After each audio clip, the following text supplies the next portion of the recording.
हाम्रो गौरी बहादुरजी मेरै थर गरेको, उहाँलाई चाहिँ हाम्रो गृहमन्त्रीज्यूले सम्पर्क गरेर त्यो बेलामा कुरा गर्नुभयो। अनि अन्य सदस्यज्यूहरू पनि हामीले एकदम तगडा को छ त्यस्तो एकदम प्रष्ट ल्याउन सक्ने भनेपछि उहाँहरूको नाउँ चारैतिरबाट सिफारिस भयो।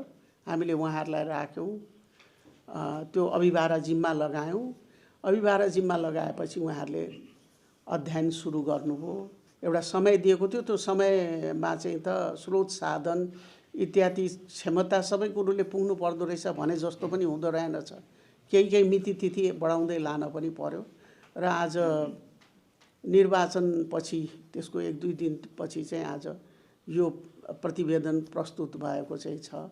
उहाँहरूको यो अथक प्रयासबाट भएको हो। उहाँहरूले साह्रै धेरै मेहनत गर्नुभएको छ। मैले जहाँसम्म बुझेको छु त्यो अनुभव भएको व्यक्तित्वहरूले बसेर यो अध्ययन गरेको हुँदाखेरि यसमा चाहिँ दुधको दुध पानीको पानी आएको होला भन्ने मलाई एकदमै लागेको छ।